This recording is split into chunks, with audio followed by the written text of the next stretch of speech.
How's it going, guys? It's Elam here with another video in Wild Kinetics. Today I'm going to be showing you how to make this tea that can help you feel better with your flu virus or cold, since at this point in time the flu virus and the cold have been going around lately because they're able to prosper in kind of like the cold weather. So many people have been getting sick lately, including me.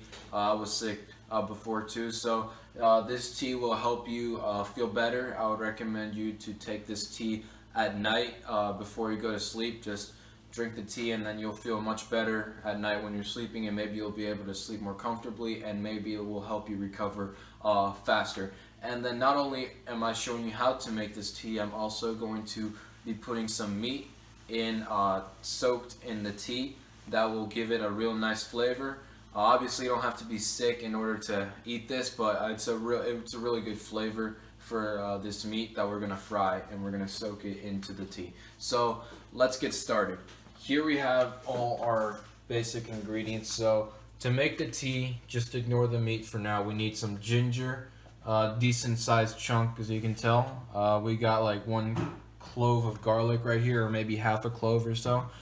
We have half of a lemon. We got some honey. We're going to be using a tablespoon of honey right here. And then we have our pot in which we're going to put all our stuff in. So what I'm going to do first is I'm going to take my grater right here, and I'm going to grate the piece of ginger over this pot, so that way that's the first step that you got to do.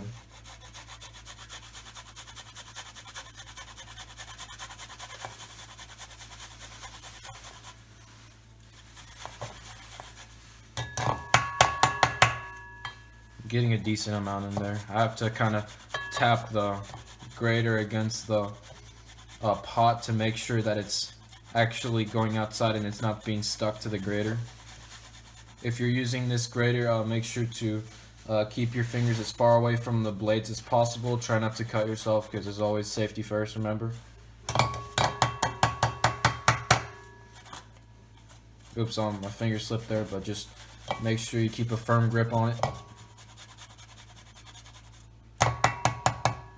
So that's a decent amount. Doesn't seem like too much, but it will have a good impact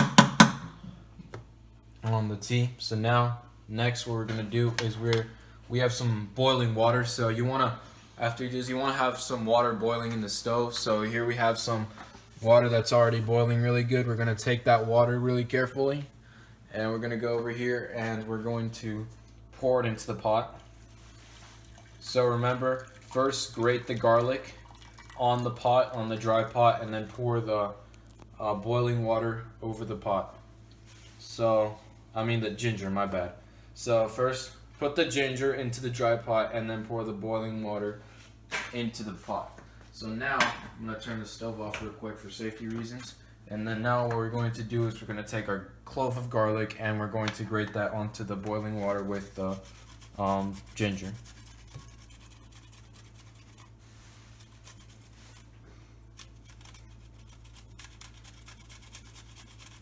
I'm going to use the bigger blades because it's kind of sometimes a bit harder to grate this one.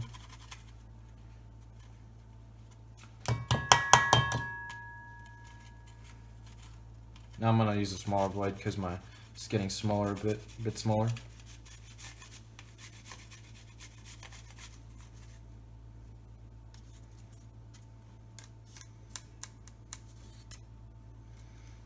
There you go. And take some of that leftover ginger and some of that garlic and try to make sure it goes into the pot. Like that. And that's all the grating that really needs to be done. I'm gonna just put some of that in there. I'm gonna wash my hands real quick, just so that way I can do the other stuff carefully.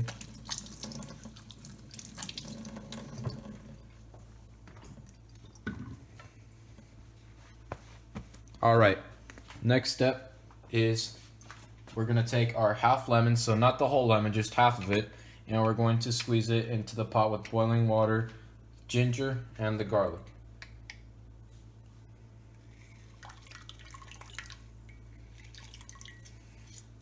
There we go. And then now, last but not least, we're going to take a tablespoon of honey and we're gonna put it inside the pot.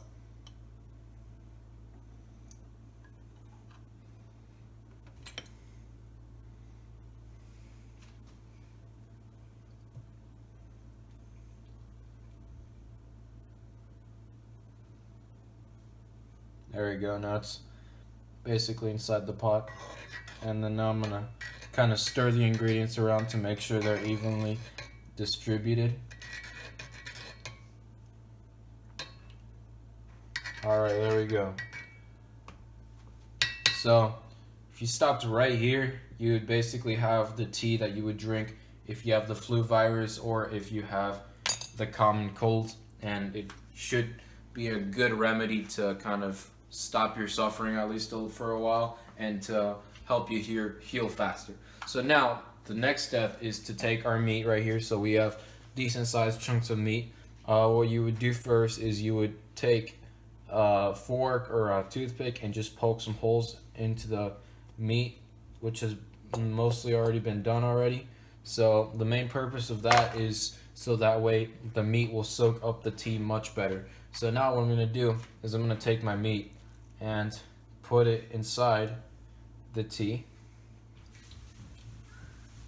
And then by doing that, the meat will soak up all the tea because it's going to basically absorb the tea, and then it will be ready to be put on the frying pan. So I just make sure it's all there. Just gonna press down with the spoon so that way it's pretty much submerged in the tea. So as you can tell, it's inside the tea. It's being soaked with the tea inside the tea. So now what we're gonna do is we're going to let this mixture with the meat, we're gonna let it sit for about 10 to 15 minutes. And then what we're gonna do is we're gonna take the meat and we're gonna put it in a frying pan. And then that's gonna be the next step. So it's been a decent amount of time, 10 to 20 minutes. We went a little bit over the time, but that's okay. Just give it more time to soak in the meat. Now what we're gonna do, we have about 3 tablespoons of olive oil on this frying pan.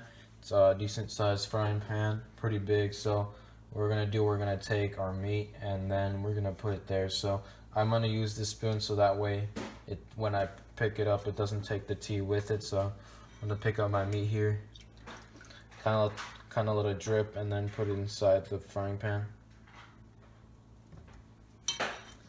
So what you do is after you put it here, you obviously turn on your stove to maybe about halfway or so right here, and then you basically stir around, you stir fry it, and then just make sure that everything is like brown, basically. Like if you want to do it well done, make sure you keep constantly stirring it and flipping the meat around.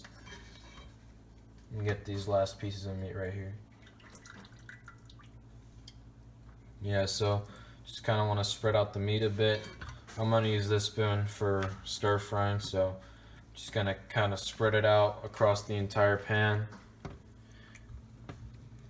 And then you basically let it sit there. And then after you've done that, it's gonna be about brownish or so, and some of it might be burned, and that's okay if it's like that. It should be okay. So I hope you guys enjoyed this video. Please don't forget to drop a like, share, comment, subscribe. If you guys have any suggestions on what videos I should make, you should comment down below. Also, don't forget to hit that big red subscribe button so that way I can keep posting more videos, and hit that notifications bell to keep up with all my latest uploads. And don't forget to check out all my other videos. Thank you for those of you who subscribed. I appreciate all your support, and as always, thank you for watching.